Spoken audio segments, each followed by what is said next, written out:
Hello बोला. हां हो जॉईन झालं. ते म्यूट करायचं आहे का? अनम्यूट आलं होतं म्हणून मी अनम्यूट केलं. म्यूट करू ना सध्या.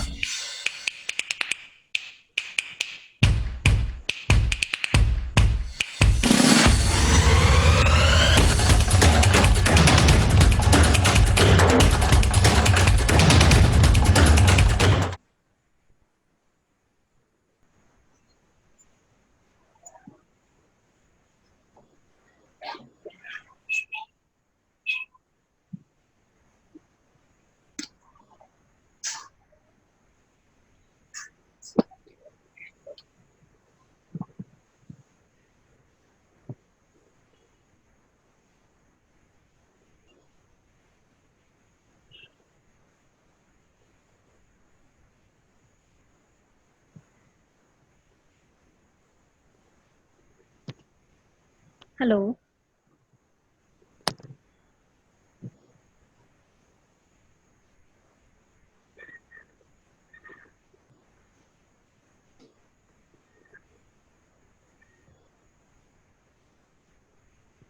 A very good morning and a warm welcome to one and all. On behalf of the Department of Civil Engineering of AP Shah Institute of Technology, I, Tanuja Vinsurkar, welcome you all to the 5-day online faculty development program on emerging trends in civil engineering. I also welcome our principal, Dr. Uttam Kulekar, Dean Academics, Professor Atul Deshpande, Dean Administration, Dr. Samir Naniwadekar, and Head of Civil Engineering Department, Professor Upendra Mate. I now welcome our principal, Dr. Uttam Kulekar sir, to say a few words.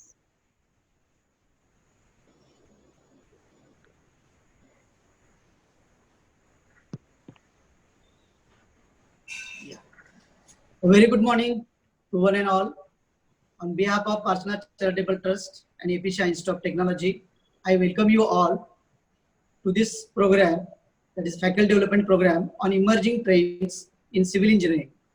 At outset, I would like to speak about our institute, that is AP Shah Institute of Technology. Our institute is established in the year 2014 with the intake capacity of 300, and our institute affiliated to the University of Mumbai. It's basically belonging to Jain minority. We have the 5 programs, that is civil engineering, computer engineering, electronics and telecommunication engineering, information and technology, mechanical engineering. So after 2 years, after passing the 2 batches, our institute become eligible to apply for the NBA. So after that, immediately we applied to the NBA, and I'm happy to share that our institute is accredited for all programs, that is civil engineering, computer engineering, electronics and telecommunication, and mechanical engineering. So due to this accreditation, after that, we have received the permission to additional 3 divisions for our 2 for the computer and 1 for the information technology. So at present, our total intake is 600. So we have received the STEM accreditation also, which is called as Science, Technology, Engineering, and Mathematics. We have received an award for excellence in emerging engineering college from Radio City. Our chairman, sir, Chirag Shah, has received an award for outstanding contribution to the technical field by from the ISTE. For last 2 years, continuous we are receiving the award from the Thane Municipal Corporation for the best garden decoration and plant care award. Our institute conducts open pool campuses drives in which we provide our infrastructure, hospitality to all type of drives. It is open to all students. So more than 150 companies and around 25,000 students has visited to our college. And this we have received the appreciation from the various companies like Capgemini, Wipro, Infosys for conducting smooth national level drives. We have started the various schemes at our institute. So one of the, I want to highlight some schemes like attendance reward scheme. So to encourage the students to attend the lectures, we are providing the 1,000 rupees coupons to the students whose attendance is above 90%. and this coupon they can redeem at the canteen as well as the stationery store. One more important and very good scheme we have started, which is called as the defense reward scheme. The students, the management encourages students to join the defense services and to show the gratitude towards the defense military. If students of APSIT joins after graduation to any defense service, all his fees will be reimbursed by our trust. And if any ward of Maltier wants to take an admission to our institute, her entire fee will be borne by the Parsonage Charitable Trust. So like that, we have started the many schemes. So I have highlighted these two. Our deans will highlight all other schemes. Schemes like library, for library book bank is there. The schemes like Absit Skill, internship programs are there, summer internship programs are there, institute interaction schemes are there, foreign languages are there. So many schemes are there. We have started for the interest of the students. So this faculty development program intends to provide the information about latest technology or latest emerging technology in the field of construction, in the field of civil engineering. So I hope you all will enjoy this program for the next 5 days. Thank you very much for your overwhelming response for this faculty development program, and wish you all the best for this FDP. Thank you very much. Over to you.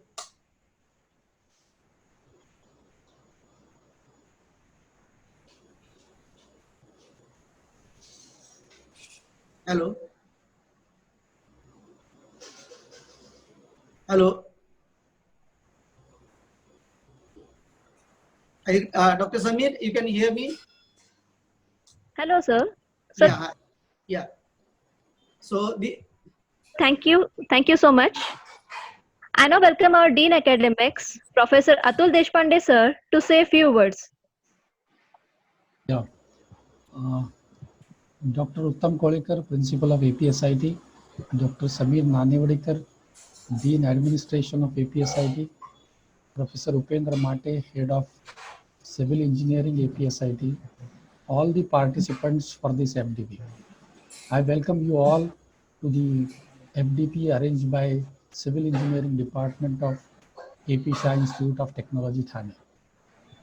Our principal has recently said that we got accreditation for all 5 branches that we have. Let me say it proudly that we are the youngest institution in India who could get all branches accredited in the shortest possible time. Now, I would like to share the secret behind obtaining the accreditation for all. Initially, we thought that we should go for consultant and buy some software. But what we did, we only visited some of the accredited institutes and we never went for any consultant. We learned the entire manual of NBA. We interpreted on our own. All HODs were sitting together and we have completed the entire process. So we never used the consultants, nor we used any software for calculation of the attainments, which is a bit tedious task. Then we have several activities that were appreciated by the NBA experts. I would brief some of them and some of them will be briefed by Dr. Samir Nanevadikar. We have a Moodle, an e-learning platform that we were using right from 2014. The beauty of this platform is that the staff can prepare their course contents and upload it on the Moodle, and the students can access it through their mobile even at home. But this facility is available at a certain cost in the sense that you need to really invest into some infrastructure. That is, you need to have a Moodle server, then you need to have the LCD projectors in all the halls, then you need to provide the faculties with the laptops and the scanning materials. So if you have all these facilities, then these things are possible. Then we have another system called as project-based learning, wherein the students are given training during the gap between the 2 semesters. We invite the industry experts to teach the latest technologies that are being used in the industry. So they are trained for a week or so. They are given a project. Then during the entire semester, they work under the guidance of our faculty. The 2 times monitoring is also done during the semester. And at the end of the semester, the students are required to submit the project and give the presentation. So by and large, it's a experiential learning, and as a result of which we could get the STEM accreditation from STEM org USA. Then we also have certain clubs like Mac Club, which is used for dedicated for designing the e-vehicles. We have Humanoid Club, which is involved in designing of the drones, robots, and humanoids. We have App Development Club. The computer games are developed by these students. We have Game Development Club. Some of our students have developed the games which are available on the Play Stores also. So basically our aim is to provide a 360-degree career to the students. Some of them I have mentioned. The remaining will be mentioned by my colleague, Dr. Samir Nanivadekar. In addition to that, we also have NPTEL chapter and spoken tutorial, and both chapters are active and they are being appreciated by IITs. I think all of you would be staying with us for another 5 days. I would request Professor Upendra Mate that whenever you find time, you allow participants to share what best practices these colleges are adopting, and maybe in the civil engineering, so that we all will be benefited together, especially for Moodle. I would say that in case any institution is interested in implementing, our technical team would be very happy to help you out in this regard. I once again congratulate you all for attending this kind of function, and I hope you would find all these 5 days very fruitful, and this will add value to your career. Thank you. Thank you very much. Thank you, sir. Thank you so much. I now request Dr. Samir Nanivadekar, sir, to say a few words. Thanks, Tanuja. Actually, I welcome you all for this FDP of Civil Engineering. Our principal, Dr. Uttam Kolekar, our Dean Academics, Professor A.M. Deshpande, Head of the Department, Mate sir, and all my professor colleagues. Principal sir have explained that we are the most youngest institute who got NBA accreditation. Deshpande sir have explained about the programs what we are doing, which gives us this pride to say that we are the most youngest institute in India having a NBA accreditation for all branches. The schemes which we have started, I will start with its first outcome. In 2016-17, we have started, 17-18, we have started GATE coaching with one Thana's senior professor who used to come to teach our students for GATE. The outcome of that, our computer student Tanmay Sude get ranked AIR2 in computer engineering. Now, this has not happened in a one-day process. This has been started by the institute from the stage, the efforts were taken. So in which our management was in a thought process that we should able to provide a world-class facilities and world-class technologies to our students. Out of which the outcome is our APSIT skills. On 8th July 2019, we have inaugurated this AppSit skills through our Honorable Vice Chairman of AICTE, Dr. M.P. Punia, and President of ISTE, Dr. Pratap Singh Desai. The important part which we found in this particular AppSit skills, the idea behind it, it was a techno platter.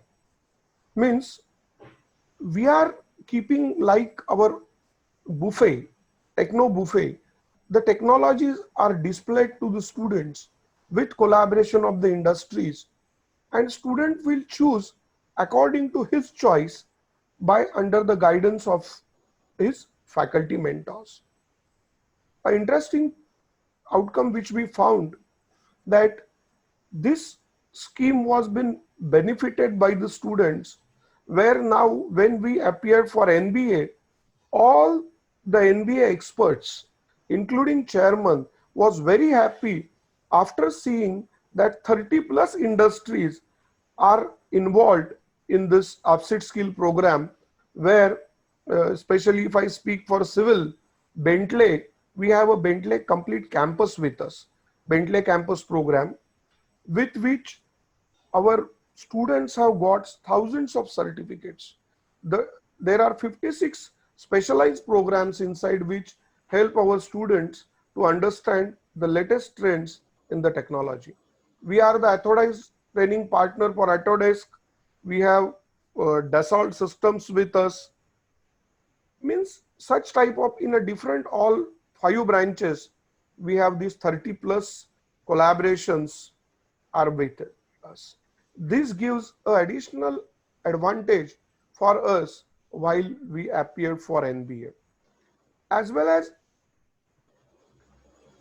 we have focusing now on the part that entrepreneurship means this year due to COVID as well as some international crisis, our honorable Prime Minister have appealed us for Atmanirbhar.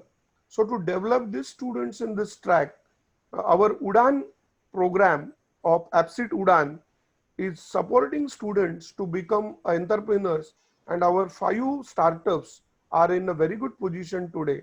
They have started very good. Next, as a social responsibility, means every student should understand his ISR, individual social responsibility. So we have launched our own APSIT internship program, in which we are keeping mandatory 15 hours, especially for social responsibility. Under that social responsibility, this year we have developed a portal called as APSIT Disha, which is more than 30,000 questions for MSCET are kept free of cost to the students. Students can take n number of tests chapter wise, as well as they can take the complete PCM tests for them. Next session we are launching on 1st of August, where we are going to put a JEE complete entire platform free of cost to the all over India students. And third phase on 1st August, we will going to start a portal in Disha, that is specially for the campus interviews, means the aptitude and all that, which help all the engineering institutes to support their students. Again, it's a free of cost activity of our institute as a CSR. As well as in this COVID, our students, see, generally engineering, we have our program Lux and NSS, in which our students have prepared the masks by their own. Means engineering students have stitched the mask. We can purchase and we can donate, that is a different idea, but the mask made by the students, and that has to be handed over to our Thana police. The police were very happy by and listening. Yes, the students are, the quantity and the part is not important. The important is awareness of social responsibility, which our institute have successfully started. Another important with our students, in our modified Auto Club, they have within 2 years they have become the winners for IISc competitions, and this year our students vehicle has qualified for Bharat Formula One, which is electric vehicles Formula One race. So this way the students are growing, and as well as our faculties are also, major faculties of our mechanical and civil engineering are AutoCAD certified professionals, so that they are aware according to, with the education, they are preparing themselves for professional certifications from this competitive industries. So I again welcome you all. So thanks for Civil Department for arranging this program of 5 days FDP. Thank you everyone. Thanks. Thank you, Samir sir. I would like to welcome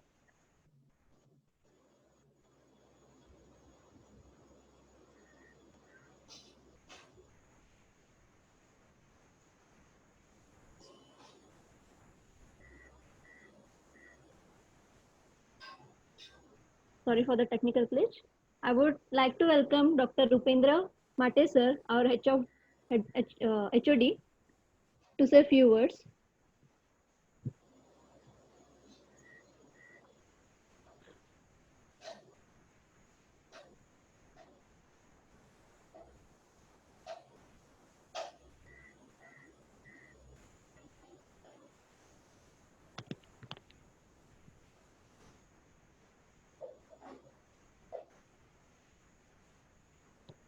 Hello, sir.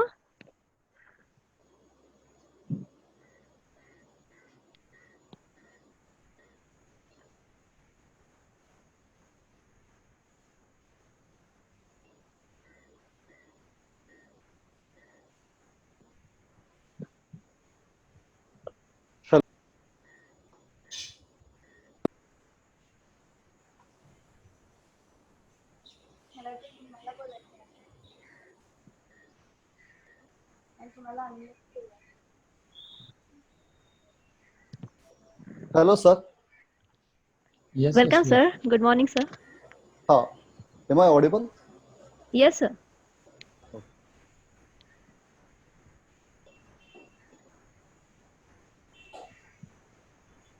Hello. A very good morning to all of you. I would like to give a brief introduction of our department on this event before we get started with the program.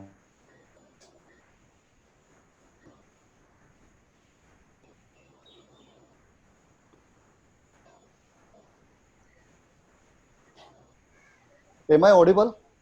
Yes, sir. You're perfectly audible, sir. Yeah. The Civil Engineering Department of APSIT was established in 2014 with an intake capacity of 60, which was raised to 120 in 2016. This year, we got accredited by National Board of Accreditation, that is NBA. I feel proud to say that ours is the only NBA accredited civil engineering department in Mumbai University in Maharashtra. Out of 195 civil engineering departments of various colleges, only 10 are NBA accredited, and we are one of them. The department has experienced and highly qualified faculty members to provide an excellent environment for academics and research. The laboratories are well equipped with modern equipments. The department offers project-based learning, PBL, and the value-added programs, that is a VAP, to make the students employable. The computational laboratory has more than 55 licensed softwares of every domain of civil engineering. This facility serves the budding engineers to fulfill the current soft skill requirements for the industry and higher education. The department also focuses on 360 degrees development of students along with their academics. Small groups of students are allotted a faculty mentor who looks after problems, face challenges, if any, and the overall development of the students throughout the academic period. The department has Civil Engineering Students Association, CESA, which is run by the students, for the students. Indian Green Building Council, that is IGBC, students chapter, also was launched in the department to guide the students towards the sustainability of environment through civil engineering activities. We organize industrial visits, training seminars, conferences, and expert lectures to prepare the students for opportunities that await them.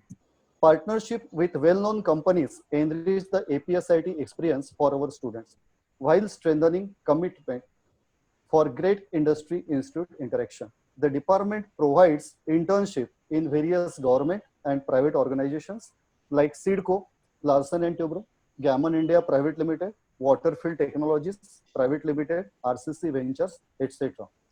We feel honored to share our students' achievement of securing first prize in an international level competition.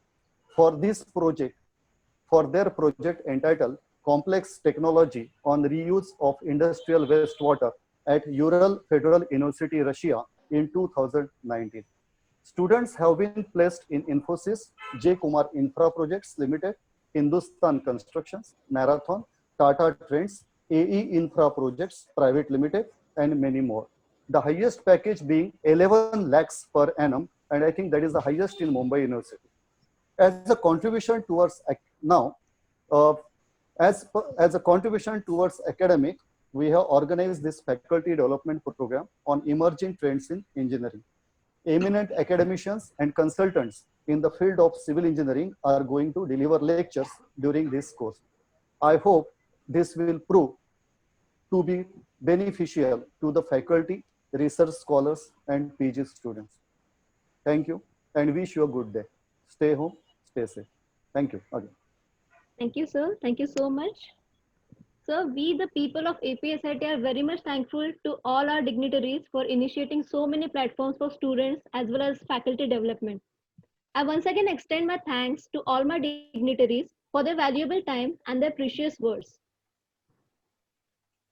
To go digital was our aim since before this pandemic, and we are thankful to our Honorable Chairman, Shri Chirag Bhai Shah, and Honorable Trustee, Mrs. Pooja Shah, who are the backbone of all these initiatives.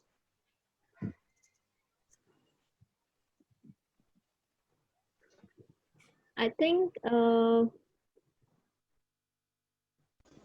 already many participants have joined. 230 participants have already joined. So shall we proceed for the FDP? Okay, so now let us talk about today's faculty development program. In this FDP, we intend to provide information about the latest and advanced inputs for the future development of construction industry and make specific recommendations in order to promote efficient technology. And before we proceed, there are few instructions to be followed. That is, a feedback link will be provided after the session, which will be live till 3 p.m. every day. And this feedback is mandatory for the attendance purpose. And about the certificates, FDP certificate will be provided over 80% attendance only. And for the question answer session, well, the chat box will be enabled only in the last 10 minutes. And for questioning, make sure that you are mentioning your name as well as the institute name, and the questioning will be through the chat box only. So we have our speaker, Dr. Hemant Patil sir, for our very first session. So today's first session is on interesting aspect of world-class structure and will be delivered by our Dr. Hemant Patil. Dr. Hemant Patil is an expert in delivering state-of-art presentation of lecture with over 37 years of professional teaching experience. He completed his BE Civil with first rank in 1977 from VNIT Nagpur, MS Civil with distinction from IISc Bangalore in 1979, and PhD Civil from IIT Bombay in 1993. He recently took retirement from SVNIT Nagpur, where he worked as a professor in structural engineering since 1995. He held various positions throughout his career, like Head of Department, Dean Administration, Dean Alumni, and RG at SVNIT. He has published and presented over 50 technical papers, supervised 22 MA dissertation, and 20 doctoral researches. With this, now I invite Dr. Hemant Patil sir to the FDP and request him to enlighten us with his knowledge.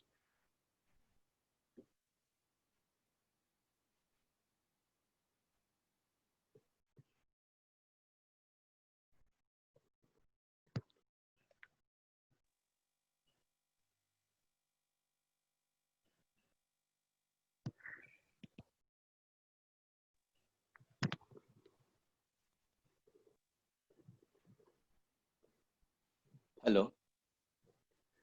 Hello, sir. Good morning. Am I audible? Yes, sir. You're perfectly audible, sir. Okay, then I'll start. Okay, sir. Thanks to UPSIT management, the coordinators, the conveners, co-conveners, and the teaching fraternity as well as students for giving me opportunity to conduct this particular inaugural session related to interesting aspects of world-class structures. Next slide, please.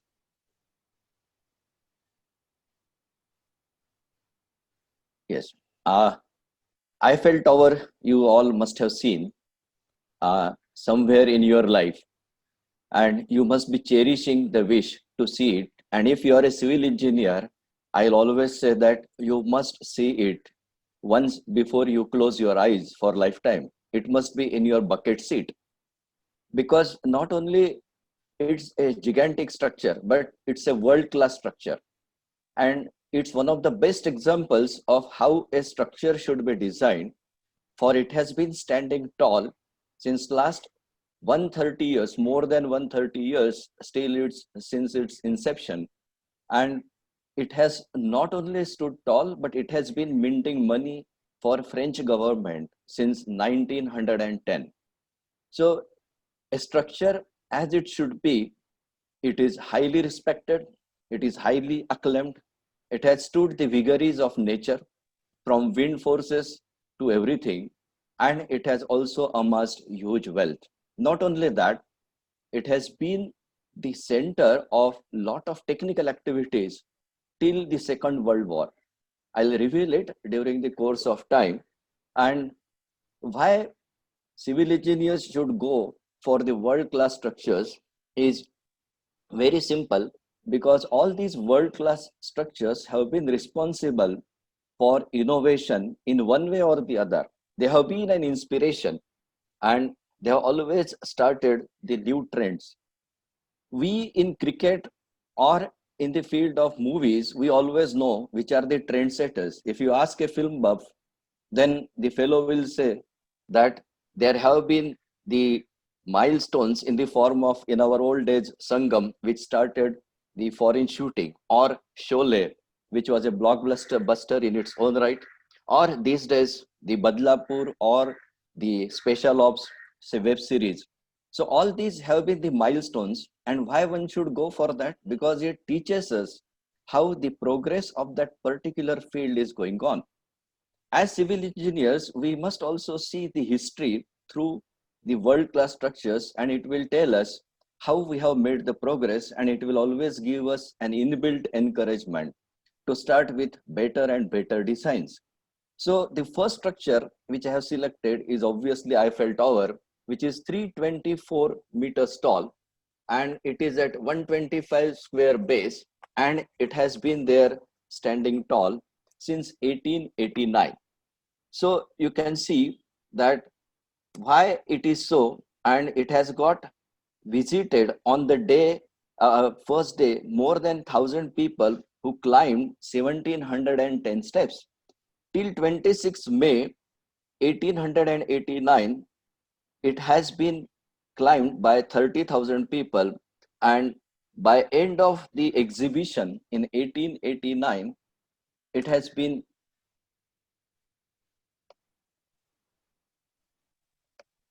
and by the end of the exhibition, it was obviously more than 18.96 lakhs that have visited this particular one. Next slide, please.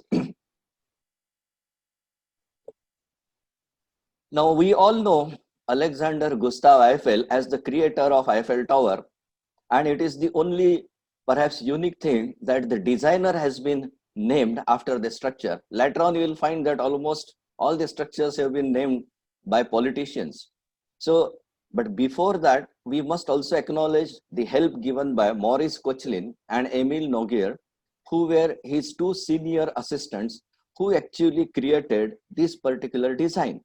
And we must salute them also. Of course, contribution of Eiffel is no way to be lessened. He has taken it from the front once the design was submitted to him. Next slide, please. As you can see, the first draft of this design in 1885 given by the two assistants was a bit drab. It lacked the aesthetic value. It lacked the appeal. So what did Alexander Gustav Eiffel do? He simply asked his architect to beautify it. So accordingly, his architect definitely added the arches as you can see it. And not only that, he embellished it with a gallery at the first level and some beautification points which we see even today. So it was a teamwork, and definitely it has stood in the eyes as one of the beauties. Yeah, next slide, please.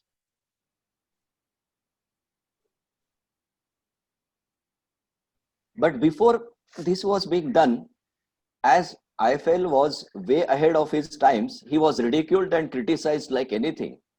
If you see the initial part, this tower was initially proposed in the city of Barcelona, Spain. However, the people in Barcelona protested, saying that they don't need such a huge tower, it will disturb the skyline. And then it was shifted to Paris. During the exhibition, it was proposed as one of the designs by Gustave Eiffel and his team. But Parisians were also averse to this idea. They also signed a petition signed by 300 fellows, eminent persons of Paris, and they said they don't need this gigantic tower because it will mask the various other structures in the city from Notre Dame and other structures. So it was definitely to be considered in wake of the construction proceedings. But Gustave Eiffel was very fine. He said, if you love pyramids, then you will also love a structure greater in height than the pyramid. And accordingly, in the local newspaper, he was being shown in one of the cartoons as holding the pyramid on one hand and his tower in the other. Whereas Guy de Maupassant, the most honored short story writer, who you must have heard or read his various short stories, The Necklace in particular, you would always feel that he had a say, and he vowed that he will never see such a structure. And eventually, when the structure was completed, he used to have his breakfast below the restaurant in the Eiffel Tower itself, because he had vowed that he will not see Eiffel Tower, and the only place from where he could not see was to have a seat below the tower itself. And as you can see, Eiffel was a wizard. He always pacified the people and said that it will definitely add to the technological growth of the city. And later on, he saved the demolition of the tower in 1910 by saying that it can be used for radio and telephone communication. Next slide, please. So this tower, the first level and the second level joint is based on the biomimetics, the hip bone structure. So why we call Eiffel a wizard is because when biomimetics has now come of age, very recently there have been applications of biomimetics in various fields. You can see way back in 1885, Eiffel had designed the joint between the first level top and the second level bottom as like a hip bone joint, because the quality of the hip bone is that when we bend, the hip bone and the structure therein does not transfer the bending moment or torsal moment to the legs. Otherwise, will be twisted and will fall. So the job of these hip bones is to convert all the bending moment, torsal moments on the upper part of the body to zero and simply transfer axial load through the legs. And that's how Eiffel did it. He managed to transfer all the bending moments due to wind and other loads simply as the conventional axial load as far as possible. Next slide, please. Now, this is the foundation, the exposed foundation part or connection of the leg. Before that, I will give you the details why Eiffel was a wizard. These days in Mumbai, you must have seen way back around 25 years back, the build, operate, transfer system was started for the 55 flyovers being constructed in the city. And it was held as one of the best trends. However, if you see in 1889, Eiffel himself by default started build, operate and transfer. And thanks to the French government, because when the design was submitted in 1885, French government had said that it will finance the project in a majority of the way, and only some capital will have to be invested by IFL. When actual process of construction was to start, French government, like any other government, said it doesn't have money. It only gave 25% of the total cost. So Gustave Eiffel asked in return that he should collect the toll or the visiting fees, in those days it was called, from people for next 20 years. And the French government had no option than to accept it. And that's how build, operate, transfer system by default was started by Gustave Eiffel. Of course, the tower was a huge success, and whatever cost he had incurred was recovered simply during the first year. For the rest 19 years, he was simply minting money. But after 1910, till this date and onwards, French government is minting money. So build, operate, transfer system was started by Gustave Eiffel. Next slide, please. So the earlier slide and this slide will show you about the geotechnical engineering aspects. About the geotechnical engineering aspects, people conveniently forget. When we have conducted one of the conferences, structural engineering convention, we had invited one of the noted geotechnical engineers from IIT Bombay, and what he started was really an eye-opening. For the initial part of his lecture was, when a structure is made very, very beautiful, it wins an award, then usually the award is given to the architect, and everyone asks, who is the architect? Please felicitate him. Whereas if the structure is in danger or it has fallen, then everyone asks, like after the earthquake in Ahmedabad, who is the bloody engineer? Hang him. But Professor Deepankar Chaudhary, the noted geotechnical engineer, said, in all this scenario, the poor geotechnical engineer suffers. Nobody bothers to mention him. He is best buried below the earth in which he operates. So here we have to appreciate the geotechnical engineering aspect evolved by Gustave Eiffel. The site was unique because it was near the river Seine. Now, two of the columns were near the Seine river. The two columns which were not or opposite to the river were in very good soil. So it required only 2-meter foundation block. Whereas in river, he had to have the compressed air caisson foundation, and the size was quite huge. So it was 15 meters by 6 meters and 22 meters deep, because it had to be supported by 2 piles, and it was to be connected later on upwards by an inclined limestone block on top.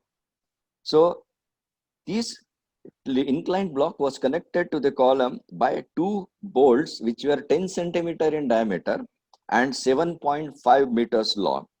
That way it held the column very well. Next slide, please. So here you can see the overall structure of the tower, and you can see the shape of this. So it is written in feet, 984 feet. However, in meters, it is 324 meters. One of the, rather it was the highest structure in the world those days. So first stage is 60 meters, second stage 125 meters, third stage 88 meters high, and the fourth stage is 111 meters. Now, Eiffel knew that the weight of the structure has to be the lightest, and the most critical case would be while it resisted the wind. Now, he knew that wind force will be higher at higher level, so he chose the section which should gradually taper so that the total wind force would be uniform. Otherwise, if you keep the section same, the wind force increases.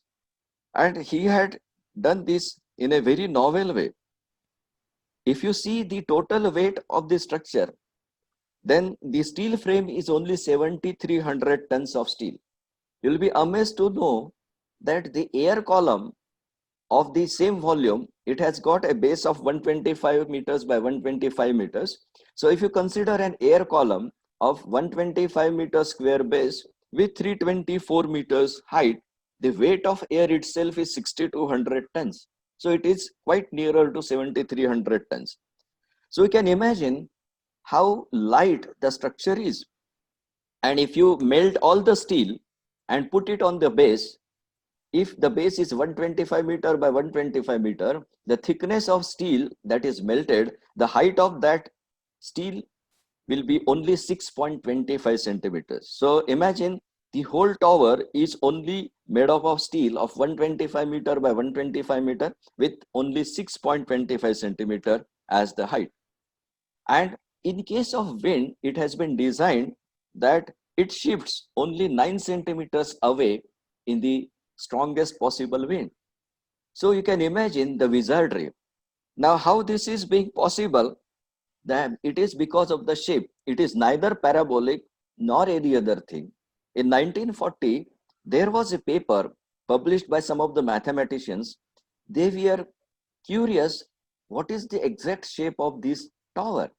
And it was found to be exponential. Yeah, next slide, please. So now you can see the beauty of this shape. So what Eiffel designed, it was an exponential shape, and how it was evolved. You can see from the diagram that the lower two main column parts, they meet virtually at the height such that the wind force acting on the upper part is resolved only along the two main components, inclined components. Hence, there are no forces in the bracing diagonals. So this shape has not only saved the diagonal bracing part because there are no forces. So that means there is no danger in the bracing parts. So this is the wizardry. And the wind only produces axial load in the inclined columns. So now you'll appreciate that why this structure is called the world-class structure. So this exponential curve was devised by Eiffel way back in 1885 when there were no slide rules, no computers, no calculators, only log tables. So you must salute this fellow who, by simply his brain power, his understanding of civil and structural engineering, he could evolve this particular structure. Next slide, please. This photo will take the discussion from technical to non-technical. So as you remember, Hitler was responsible for the Second World War. After capturing Paris and France, he wanted to visit the Eiffel Tower. But the Parisians and the Frenchmen were obviously patriots. What they did, that they simply cut the cables of the lift that was supposed to take Hitler to the top of the tower. They never wanted that Hitler should climb and go to the top of the tower. So because of that, poor Hitler had to see it only from the ground level, appreciate and go away. In fact, you will also be wondering that why it was not destroyed when by the end of the Second World War, Hitler had ordered his assistant to demolish the tower immediately. But by that time, his assistant, who was in charge of Paris, was in love with the tower and he simply refused to obey Hitler. Can you imagine the price of not obeying Hitler those days? Maybe at the end of the war, but yes, it definitely would have resulted into death of that particular assistant. But then he did it. Next slide, please. Yeah, this is a glamorous photo and a model you can see. And initially, after so much of criticism, the whole world fell in love with the tower. And here is the model who actually on paper married the Eiffel Tower. And he is known as, or rather she is known as Mrs. Eiffel Tower. So you can imagine that a steel structure, which we consider always drab, has invited the love from one of the top models during those days. Next slide, please.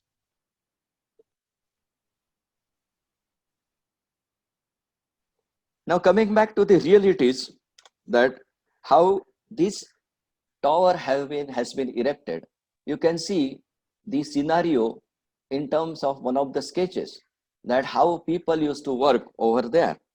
And then there were 2.5 million rivets because those days welding was not prominent and then bolting was obviously not reliable.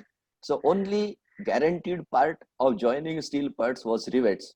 So 2.5 million rivets were being driven and being used with precision. Each rivet had a precision of 1 mm and each angle had the precision of 1 second of an arc.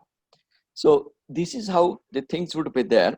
And one of the reporters who had gone there, and she was a lady reporter, she said that it was all like a smithy shop, big smithy shop, and the iron pen we are doing it. The only thing is those fellows, we are simply standing on a very small leeway of the angles, and then they were hammering it with the all strength, all might in the horizontal direction. So imagine what stability problems the workers must have solved.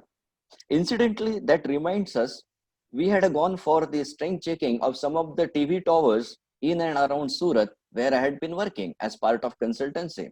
And we had climbed to 40, 60 meters up to first or second stage by ourselves for assessing. And when we asked the fellows there how this tower has been erected, remember those TV towers still are more than 100 meters. It was, I think near Navsari, it was 120 meters. And the fellow said, this is erected in simply 2 months' time. And I asked them, what are the precautions you take for the workmen? They said, no, these workmen are so habituated and so expert that they don't need any safety equipment.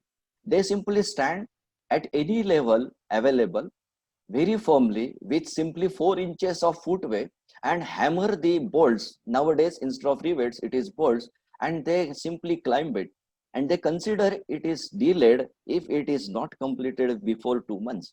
So this is how things are also nice these days. People are working. Only thing, we design on paper, we never have an opportunity to appreciate the skill of the workforce. Next slide, please.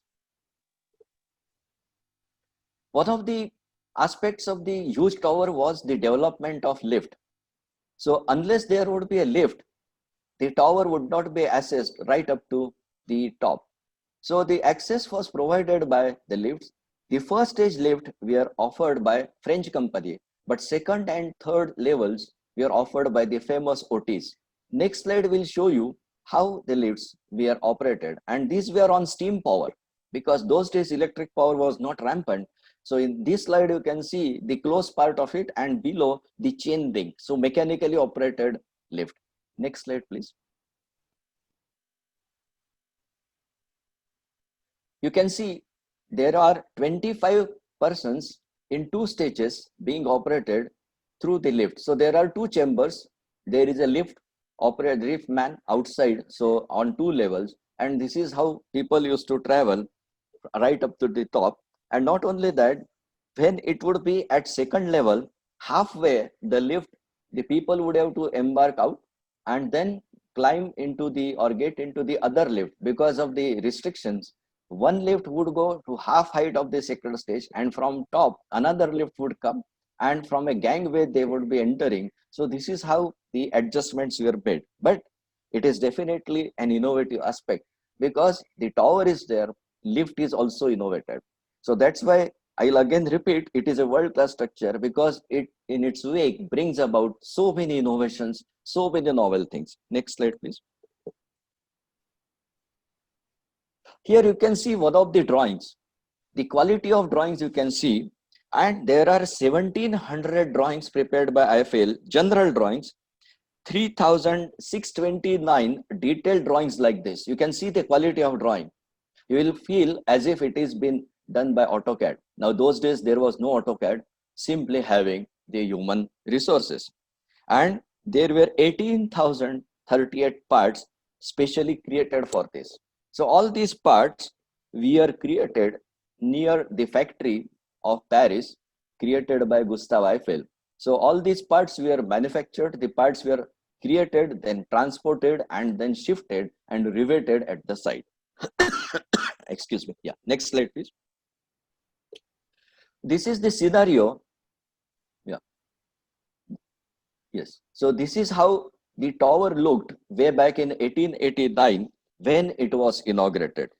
So as I have told you, it had 1710 steps, and this international exhibition was a huge success. people from all over world came in, and as you can see the scenario of Paris city, how the tower was standing tall. So it was a joy to see it. Next slide, please. Yeah, this is how the lights, they beacon from the top during the early days of Eiffel Tower, that it used to mesmerize the people. So right till this day, you can say that actually any single year, there are 7 million people visiting this tower. So there are gas lights, the night beacons, and this is how the people appreciate. There are fires and fountains and all that, and recreation and entertainment area. Next slide, please. Yeah, this is the bottom view of the tower, and you can see how symmetric the structure is. So way back in 1889, when Eiffel created this structure, you can see the perfect symmetry and the class of work. So joints and the parts are very fine. You would love to go to it. So, and there will be, in the initial part, there was a newspaper office at the second floor level, and at the top there was a post office when it was inaugurated. Why post office? Because people used to go there and send the purchase stamps or send the envelopes, saying that it was to commemorate their visit, and it was a huge success. Plus, this particular tower has also helped. You will be surprised to know that Eiffel had reserved at the top a very small apartment for him. And when it was asked why he needs the apartment, jokingly he said, I want to give parties to my friends over there. He did give parties over there, but actual job of that apartment was to see the aerodynamic behavior of various objects. From 1893 onwards, he did make studies, very serious studies made on different shapes of metals, how they would fall. And he found out and made studies and created a book on how, while falling, the drag is created on various metal parts. That book was referred obviously by Wright brothers, and indirectly this tower has also helped to invent and successfully make the first aircraft by Wright brothers. Very few people must be knowing it, but Eiffel was a wizard. He never sat silent. Even when everything was done, he retired from the public life in 1993, but devoted himself for the transmission applications, telephone applications, and the aerodynamic applications. Yeah, next slide, please. Yeah, this is how today's Eiffel Tower can be seen, and it is a joy. But this tower, when we call that the structure is world class, when people all over the world copy it. So there have been half size and one third size replicas of this tower, almost more than 40 replicas of Eiffel Tower you will find everywhere in the world. The one notable is in Las Vegas of USA, half size, and it is always a joy to see it. That is how great people are saluted by creative people. Yeah, next slide, please.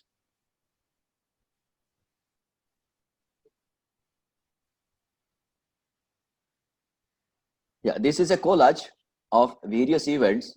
There are stamps, but what I would suggest that why this is a world-class structure, because not only the contributions that Eiffel made, I have conveyed to you earlier, it also made steel popular, because till that time everyone was loving concrete.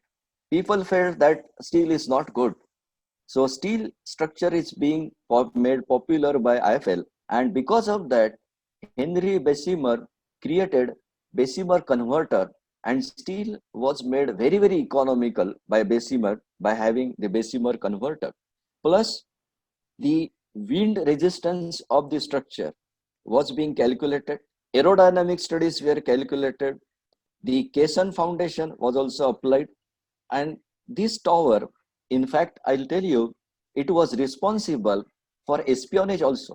During the First World War, a radio transmitter interceptor was kept, And because of that, French people knew during the First World War that the German army is nearer to 60 kilometers, but for want of vehicles, they are stuck up for want of food and other things, logistics.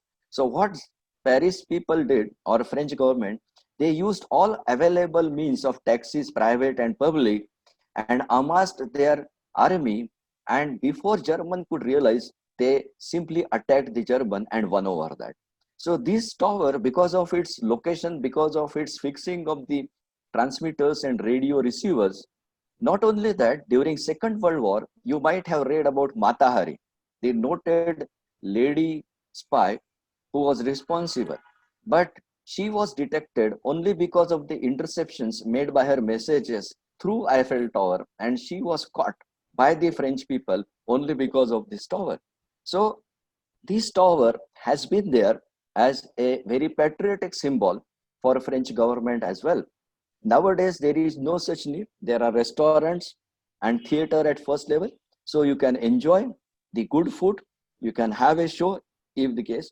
Only thing, unfortunately, there have been suicides which have been curbed these days, because one of the worst uses of any tower in the history of mankind is committing suicides. Every government takes care that people should not commit. And nowadays we can say that, yes, the French government must have taken enough measures that people should be tempted away from committing such thing. But overall, I must say that if you cherish to be a civil engineer, then please have a visit to this particular structure. I also have it in my bucket list. And once the lockdown is over, international tours will be operating. Next year, I'll definitely go, because I had decided to visit it this year. But this year, even I'm not able to go out of the home, as you all know. So thanks to this, we'll move to the next structure. Next slide, please. Yeah, next slide is, as you can see, the Sydney Opera structure. So this is the night view. This is also one of the world-class structures. And behind any structure, there are stories of pathos, there are stories of joy, there are stories of fulfillment, which I'll reveal to you. This structure was started way back in 1957, and it was completed in 1973. The 4-year initial span and 7 million franc budget was overshot by many times. The 4-year gave way to 17 years, and the 4 million went ahead to 102 billion. And the structure is the brainchild of John Utzon, the Danish architect.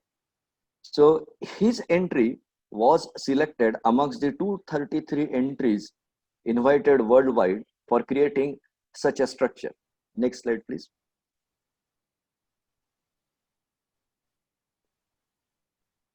This is the scenario of the construction. So you can appreciate the shell structure. In the construction, the first phase was the platform, 25-meter high platform.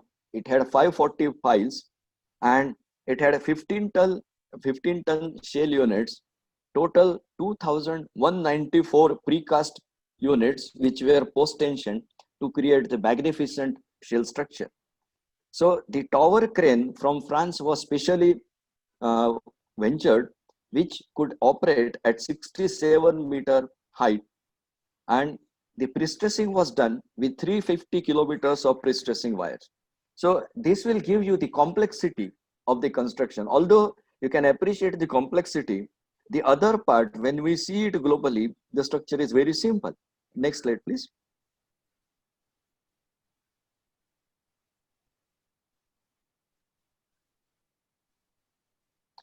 Yeah, so this structure will show you the rib construction below the various cells, and then you can also see the beauty of the creation. The ground part is of concrete, upper part is also of concrete, and this structural design was entrusted to British company OA Arup, and this is definitely the required input.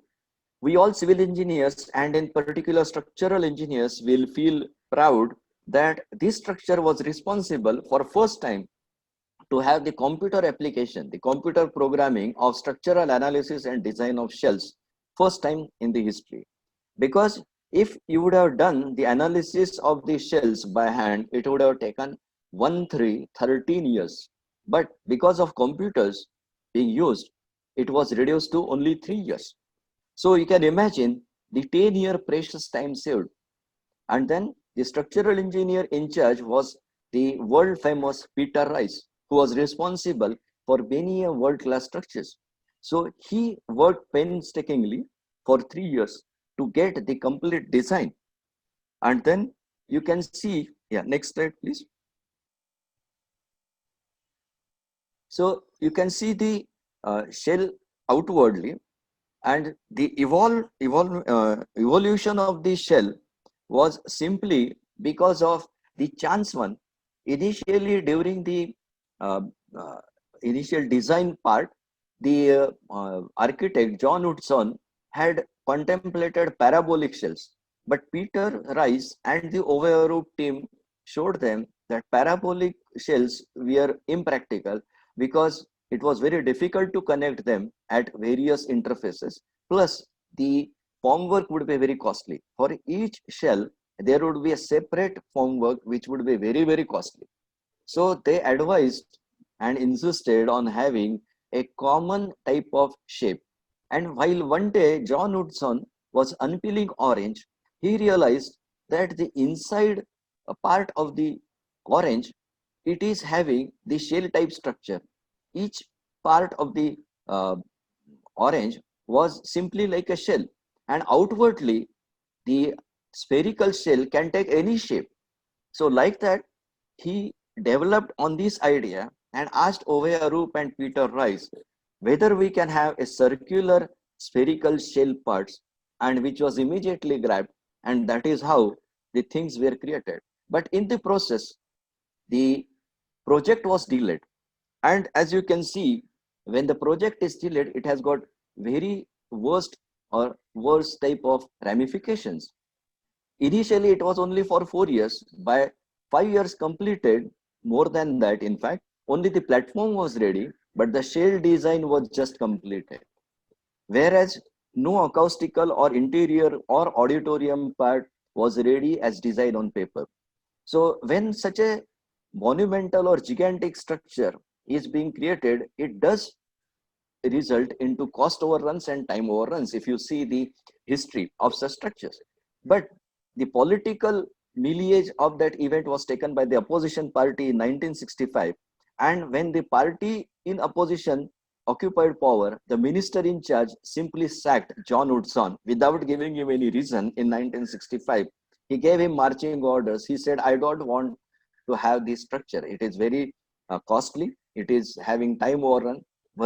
And because of that, first time in the history of architects, all the architects of Sydney had come on street, and they created a stir and asked the concerned minister not to sack not to sack the John Woodson architect. However, the minister was firm, but he continued with the project. And what single work John Woodson was doing, the minister required 3 more persons to replace his work. So you can imagine what sort of work John Woodson was doing. Next slide, please. So this is another view of the shell structure at night, and you can always appreciate the beauty of the structure. Let it take more time, let it take more money, but once it is created, it's joy for eyes. It is open all 363 days except on Christmas Day and the Good Friday. These 2 days it is closed. Otherwise, all other days, 363 days, it is open. Next slide, please. Next slide will show you the tiles. And these tiles are special tiles. So the architect's mind, his design is definitely can be reflected through this. These tiles are such that from outside, you will find that these tiles are having white shape, white color, but actually it is created with such a finish that it will be having a very scintillating silvery exposure during day. At night, you can see it can absorb any type of color and it can have any creations on it. Next slide will show you how it can be seen at night. There are 1 million tiles. Yeah. So here you can see that every day, based on the theme, you can change the design, the exposure of this. Now you can see the entire Sydney Opera in its elevation and full glory.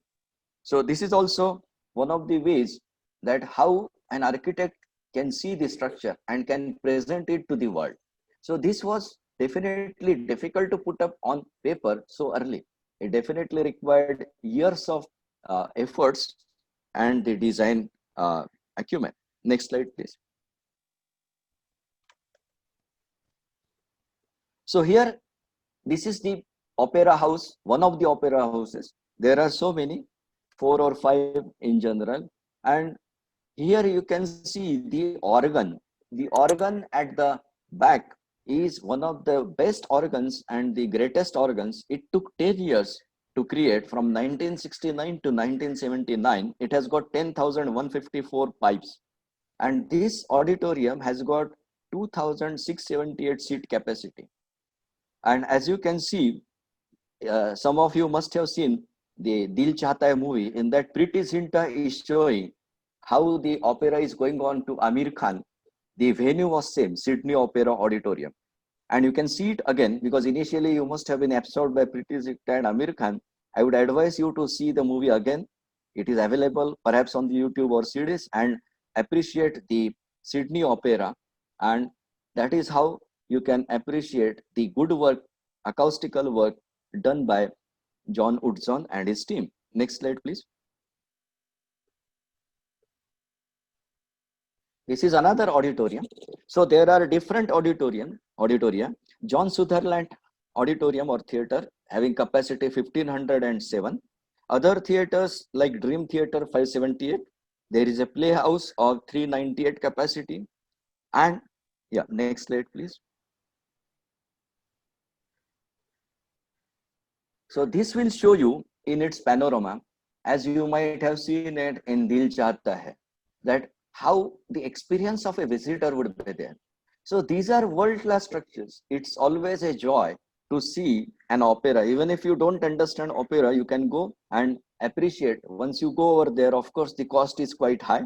One of my classmates who are settled in Australia, he does go over there once in a year, and then tells me that when I will visit him, he will definitely take me to the auditorium. And the acoustics are far better. There is a story. After John Utzon was kicked out of the project unceremoniously in 1965, the minister's people tried to have the acoustics as required, but they failed to have the top quality acoustics in the theater. So when it was inaugurated and it started working, people in the back of their minds, some of the noted people, they complained that the quality of acoustics is not good as it should have been. So in 1990, after confirming that the acoustic quality is not good, the Australian government again invited John Utzon to create the original acoustic effect, all the modern innovations or innovations. John Utzon was really unhappy with all the events. He said, I will not come, but my son is an architect. He will do it as I convey. So he directed and guided his son, and he did all the acoustical modifications in all the auditoria. And finally, from 1990 onwards, after the renovations were done, the Australian public and the world over, people enjoyed the best acoustical quality. And you can see there is, next slide please, there is a room in honor of John Utzon. So what he was insulted from, he gained it back in 2007 when he was offered the prestigious Pritzker Prize. Pritzker Prize is like Nobel Prize for architects. So it was awarded to him in 2007 for the structure, but because of the very old age and so-called ill health, he could not come personally. But you can always see that the structure is now a world-class structure, and what has been insulted is now avenged. So partly by Australian government. Next slide, please.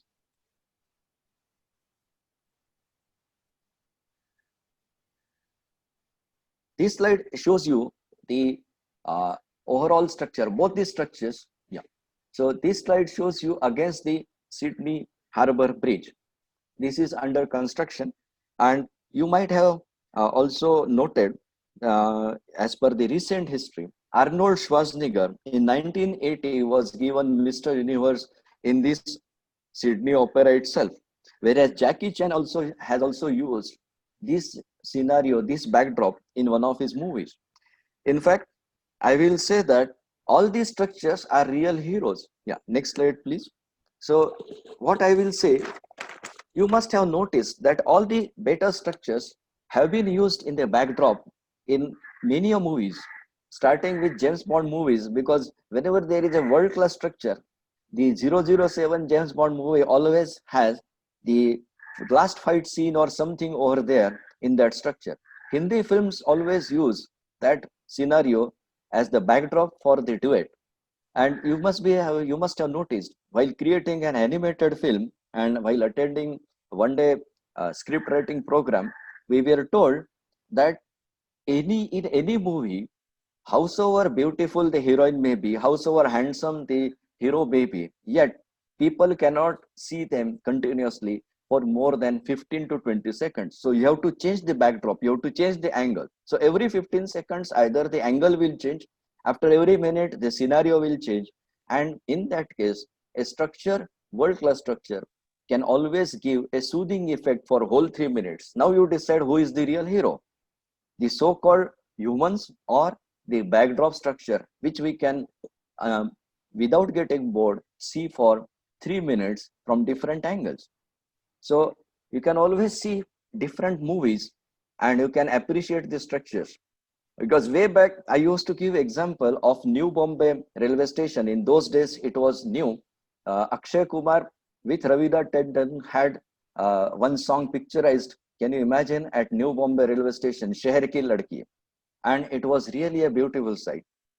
Vapas De De Mera 5 Rupeya 12 Again, Akshay Kumar sang it for Shilpa Shetty at Hiranandani Powai complex. So all these structures have been used. I had seen in one of the song sequences Abhishek Bachchan before Petronas Towers. So all these structures are the darlings of Hindi filmmakers or any filmmaker. Now let's come back to Sydney Harbour Bridge. So this is another bridge which is a world-class structure, and it was started in 1923 and it was completed in 1932. It is 1149 meters long. The main arch that you can see, two-hinged parabolic arch, is 503 meters. It is 49 meters high from the water level available. The actual height up to the top is 85 meters high arch. It is 12 meters deep at the center and 57 meter deep at the springing level. And if we consider the statistics, because it is always mandatory to give the statistics of the project, so it required 52,800 tons of steel, and in the foundation and other way, the approaches and roadways, it required 95,000 meter cube of concrete. Next slide, please. So this is the bird's eye view of the Sydney Harbour Bridge. You can also see in the left side the Sydney Opera as well. But let's focus on the Sydney Harbour Bridge. Now, if you consider the history, right since 1815, this bridge was needed. As you know, Australia was occupied by the outcast from the, my word may be offended, but I have just consider the meaning of it. So those who were convicted in Britain were sent as a punishment to Australia. So all those convicts, outcasts, were sent to Australia. So once they would complete their punishment, their jails and all that, then they would be given freedom. So one of such freed convicts, he wanted to have a particular bridge, because on the south side, there used to be 2/3 locality. On north side, there used to be 1/3 locality. And Sydney is one of the best natural harbors. So there was global market and for the transportation and bulk carriers and all that. So people used to move from north to south And earlier there used to be a 20-kilometer detour. As you can see from this photograph, that nowhere nearby there is a direct road accessible. So people had to move 20 kilometers, covering so many hours of precious time, and then reach the south part. So this bridge was needed right since 1815. In 1887 onwards, it gained momentum. There were various alternatives I'll show in subsequent slides. And then finally in 1912, when people protested everywhere that we need a bridge, then government appointed the fellow, Dr. Bed, to have this bridge being constructed. Meanwhile, we'll go to the next slide. So as you can see, the two towers at the springing level or at the ends of the parabolic arch, these towers are simply for beautification. They are simply non-structural aspects. People, any layman would feel that these towers are giving solid support anchoring to the arches. It's not like that. So these are simply for giving the aesthetic appeal. And it has been created of the usual stone structure inside, and it is finished by the granite stones. So for which 250 laborers, we are working 300 kilometers away. And then these towers are 68-meter wide, 48-meter long, and 59-meter high. So it required 18,000 meter cube of finished granite stones to create this. But definitely it adds to the beauty. Just like the arches at the base of the Eiffel Tower increased its beauty, similarly these two towers also increased the beauty of the Sydney Harbour Bridge. Yeah, next slide please. Again, this is a riveted structure, and one of the largest rivets is being shown here. It is 40 centimeters long and 3.5 kg in weight. I am not able to show you the 4 bearing pins because it's a 2-hinged arch. So there are, for 2 arches at 2 ends, there are 4 bearing pins which are 36.8 centimeter diameter and 8.2 meter long. These 4 pins are bearing the load of 20,000 ton pressure, and they are very smooth. You can imagine the workmanship and the steel craftsmanship. There are more than 6 million rivets required for this particular bridge. Next slide, please. So these are the alternative designs given or suggested way back in 1887 onwards. Then next slide. This is another alternative. Yeah. So this was also one of the weird alternatives, that there has to be an island at the center and 3-way road work for the bridge, which was immediately discarded. But definitely it is worth that to see how people give various alternatives for the design of such a magnificent bridge. Next slide, please. So this is another proposal. This is like Howrah Bridge, all steel bridge. This was also rejected. Next one. Yeah, this is how the bridge was under construction.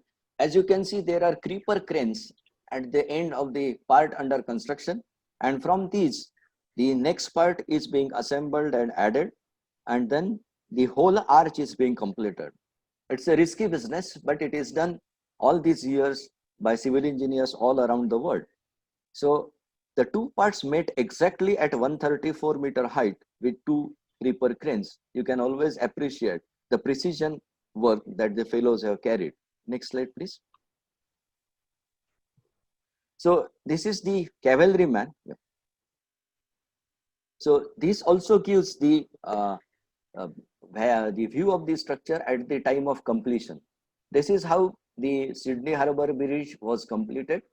And in the next slide, there is a funny incident. During the inauguration of the bridge on one of the ends, it was to be inaugurated by the local minister. Yeah, next slide, please. And earlier, this fellow, Francis de Crute, a cavalryman retired from army, he came all the way from nowhere riding on his horse, and before the minister or the mayor of that city was to cut the ribbon, he came all of a sudden and wielded his sword, and with his sword he declared that it was inaugurated. And his fury was, he wanted either the British Queen or her relatives or representatives to inaugurate the bridge. So people are funny. But then this fellow was initially put behind bars, but when he challenged on what charge you imprison me, the Australian government could not frame charges and he was released without any condition. So this is a funny incident, and how people take the construction to their heart is one of the best examples there. Next one. So this is one of the views of the Sydney Bridge, and it has got 8 lanes, 2 train tracks plus 1 cyclist and 1 pedestrian. Next slide, please.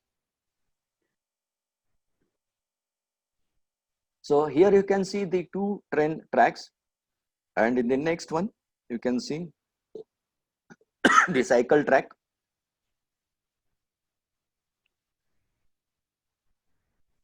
So this is the cycle track, and then there is another funnier aspect or interesting aspect that you can, next slide please, you can climb the arch. So you can definitely have, there are various steps. After 10 years of sustained efforts, Australian government allowed the people to climb the top of the arch, and it has been climbed by the celebrities like Nicole Kidman and Kylie Minogue. If you wish, you can always plan, book on internet, go there at the top and then enjoy the scenario.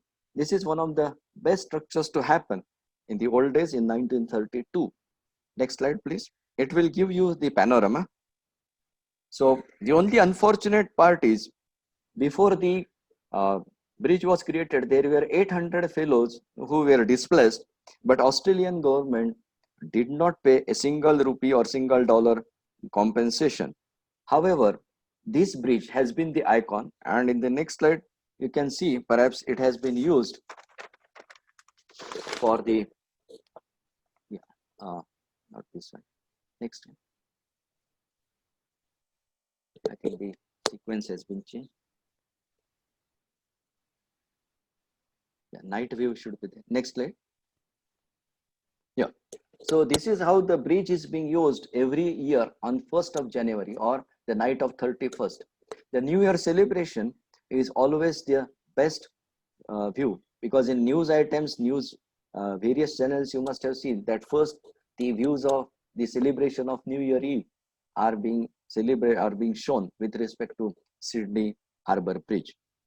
And in the next slide, you will see the comparison of this bridge with other world-class structures. About time, the coordinators, please tell me what time I should stop, because I am not having a view on the clock. So whenever my time is over, please ask me. Accordingly, I'll wind up the lecture. So you can So- continue, sir, for 10 more minutes. Okay, fine. So here you can see the comparison of various bridges. The highest, or rather the greatest in span, Chaotianan Bridge in China is bit greater in span. There is the Milao Bridge, Akashi Kaiko Bridge, Rusky Bridge, Golden Gate Bridge, all are given. So where the Sydney Harbour Bridge stands, we can know. Firth of Forth Bridge is also shown here, but its height is not that great. The height is great for Milao Bridge. So next we move to Milao Bridge. Next slide, please. So this is one of the modern bridges you can see, and it has got the 8 spans, 6 of 342 meters and 2 of 204 meters. So this bridge, the history of it is very interesting, because Milao is the village which is a sleepy village. It is famous for 2 things: the handmade sheep skin gloves, and the second is Roquefort cheese. France is notable for the various brands or various qualities of the champagne and the cheese. More than 160, those days, more than 160 types of cheese are there. This Roquefort cheese is exported all world over, and it is one of the best cheese ever produced. And it is because of the caves near this village, where the typical fungi that is available, it gets deposited and it creates the typical Roquefort cheese taste. So these people were feeling very disturbed because, as like in any country, the northern part considers itself as the elite part, and the southern part always is being considered as downtrodden part in any country. So, like in France, the northern France consisting of Paris and the other aspects. So they used to feel that they are great people, but during vacations, they would always go to the down south Cannes and other places. And for that, they had to travel through this village. Now, there were no, before the bridge, there used to be such a crowd during the vacation that this village had only two small roads, so that used to get overcrowded, and this village became notorious in news because there would be always traffic jams from 5 hours to 18 hours, and the village people got disgusted because their village was getting ill publicity. So they gave a petition to French government to create a bridge. But more than that of petition, the truck drivers of France, they gave a strong petition to create a bridge. So in 1987, the French government finally decided to have the bridge. So which eventually came to this level. Since the time is running out, I'll quickly give you the slides, show the slides with minimum commentary. So this is how the Millau location is there in South France. So near the South Sea, rather near the southern end of the sea. You must have seen Cannes Festival. It is one of the most picturesque one. So from Millau, it is very easy to go to Cannes. Next slide. So I'll try to wind up in 10 minutes. So this is the one of the P2 columns which is being created. It is more than the Eiffel Tower. Eiffel Tower, as I have told you earlier, is 324 meters, but this is 245 plus 90 almost, so it is 343 meters. Now Eiffel Tower had to sustain its own weight only, but here this had to sustain the weight of the road work, that too at a very, very high level of 245 meters. So you can imagine how the things would be. Next slide, please. So this is during construction, and if you see at the right side, the column is split. So this column above 90 meters is split in two parts. It is hexagonal in section. It is split because the whole bridge of more than 2,400 meter continuous one, it is like bellows. So it is going to expand and contract due to heat. So when it expands and contracts, it will also drag the column. So when the column is split, the split column will adjust to the expansion and contraction and will not create additional bending moment at the base of the column, because a small horizontal force at the top will create a very toppling, huge bending moment, as you know, at the base, and the column may be endangered. So this split mechanism works in that light. Next one. Yeah, this is the view. I'll tell you, Sir Norman Foster is responsible for this design. Again, Peter Rice is also responsible, and one of the French civil engineer or structural engineer is also responsible for this. Next one. So here from a view, it can be seen like a harp or a musical instrument. Next slide. So this is the close-up of the pylon. So it is split, you can see, half hexagon on one side, half hexagon on the other. It is tapering, so it gives a very beautiful effect. In the process, formwork had to be thrown every 4 meters in the slip form method, but it was part of it. Next slide. So this comes to the next structure, but before that, you can go back to the last slide. I'll have a concluding remark on the Millau Bridge. Yeah, earlier slide, please, if you can.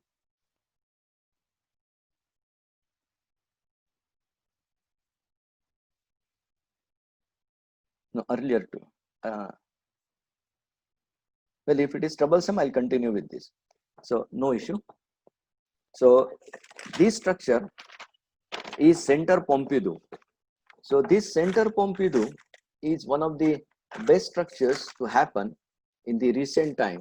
So it was definitely in 1977, this was created by Richard Rogers and the other fellow. So both were obviously the youngsters.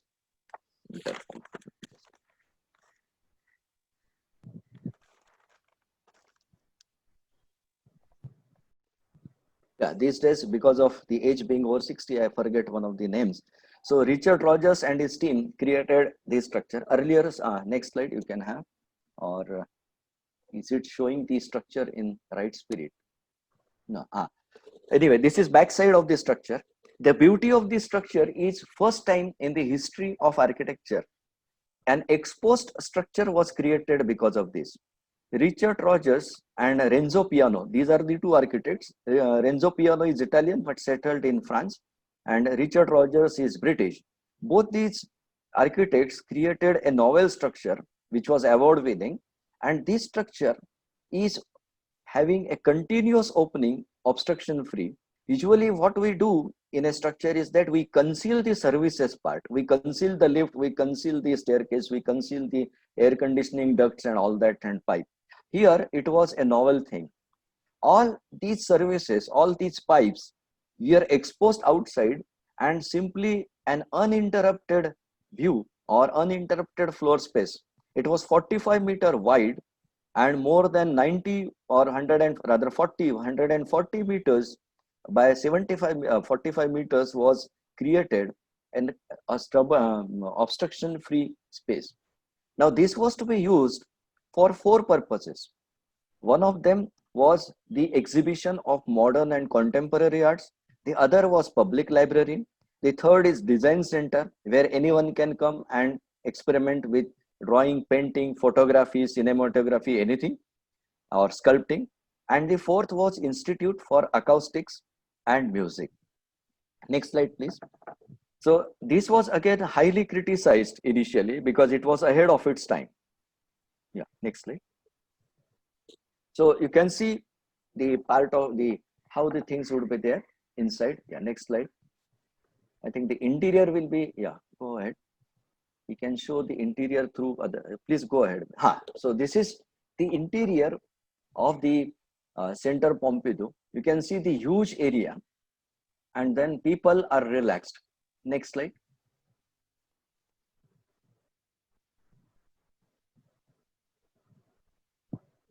This is how the bottom of the first floor level. So various pipes. Again, the beauty of the pipes is they are given different colors. So if they are having the blue color means air conditioning ducts, red for the transport, yellow and white are for other purposes, and overall it gives a very scintillating effect. Next one. This is also one of the interiors. As you can see, huge column free areas. You can hang, and it is 7 meters high. So you can have the high drops, backdrops, or you can have the billboards, huge billboards being hung from the top. Next slide, please. So this is the cage. For a structural engineer, this was really the happening, because Peter Rice is also one of the structural designers, and what he used innovatively, because the span was 45 meters, and if you consider the 45-meter span, its sag or deflection will be huge. So what he did, these 45-meter spanning trusses, he put on hinges through columns, and at the ends there were gerberates. The gerberates are the cantilever arms. So what they do is the 9-meter gerberates on both sides are held down by the anchoring pipes, and because of that a negative load is there. So if you consider a beam which is having overhang and having 2 downward loads, then it will reduce the bending moment at the center in a huge way. Next slides will show you. Next slide, please. Sir, sorry to interrupt you, sir. Yes, please. So actually we are running out of the time, and we have to take the question answer session as well. Yes, then I can stop it here. No So issue. shall Yeah. I start Yeah, the please. question answer then? Yes, we shall start with the question So answer. some of the questions are popped up over here. Yeah. And the first question is like, okay, what are the design standards for high towers in India? Design standards for High-rise towers in India. no, frankly, I'm not aware of the design standards, but if the design is given to me, I can go through the relevant standards and find it out. There must be, but since I have not myself designed any tower, but we have checked the designs. So whenever there would be the design standards depending upon country to country, or design standards depending upon the type of structure, like we have worked on offshore structures, so there are design standards based on offshore structure requirements. So what kind of steel quality should be there, what kind of connection should be there, it will differ. So design standards are there, but I cannot pinpoint to any one particular. Depending upon the type, the application, the country, the things will be changing. But yes, there are design standards. There are checks on the deflection, there are checks on everything. So as I can give one example, when bird's nest in China in Beijing was created, and as you know, it's one of the best area in the world. So when it was completed, the structure was completed, and it was the all the formwork was removed, and it was loaded to see how much deflection it should have. So the moment its deflection was less than the required one, the champagne bottles were opened up. So there are design standards. There are checks on the deflection, maximum deflection. So in China, it is one of the worst kind of checks. So these were fulfilled. Like in Millau Bridge, there have been the trucks coming up, or in towers also, there will be checks. Only thing I cannot pinpointedly say, because I tend to forget all these things. I rather would like to remember based on the project being handled. Okay. Sorry for There, this there aspect. might be like many codes and all to design it. Yeah. Yeah. Okay, so the next question is like, how can we provide structural stability to complex towers? Structural stability to complex towers is obviously one through shape and the foundation. These days, either the piles with the pile cap or the raft also is there, like Burj Al Arab. We know these days, the higher the tower goes up, we can have raft and the piles also. We can have the outrigger also, because these days outrigger type is also there for multi-storied building. So outrigger is like the boats that are being stabilized by having the external arms. So same way, the external arms being provided to various new buildings. So stability has to be there, and it is offered in various way, either the dead weight or either three-dimensional tube work or outrigger, and at the base obviously the able foundation through piles and the raft. Okay. So there is another question over there, that is like, why there are less high-rise building in India in comparison to US and other countries? Yeah, one of the reasons, as I am aware, is because of the local bylaws. Like from where I was in Surat, I was told that in Surat we cannot have more than 10-story building, and the funny reason was because the firefighting equipment could not reach more than a height of 10 stories. Now imagine the cost, the convenience of multi-story building. So Surat Municipal Corporation is one of the richest. It could have definitely purchased a higher crane which would be reaching to 40 or 50 stories. We told them, but they never agreed. And then we can allow the multi-story buildings. So multi-story buildings are less because of the bylaws, as I believe. Okay. So now there's a question on steel, like, what kind of steel is used for construction of Eiffel Tower? Is it normal Kind steel, of or what kind what of kind of steel? huh? Steel, sir, steel. Steel. Yeah, That was wrought iron, puddle iron wrought those iron. days. Those days it was to be called puddle iron. The actual steel, the structural steel which we use was not available those days. It is wrought iron. Okay. And there is one more question. How can the structural health monitoring take place Huh? for steel and RCC both? Structural health monitoring, we can always have it through various strain gauges and other strain meters attached to them, and then connecting it through the able networking. These are available. Only thing during construction it has, or rather before construction it has to be planned. And all the good structures these days in India are structurally health monitored. The director of SCRC Chennai Structural Engineering Research Center, Mr.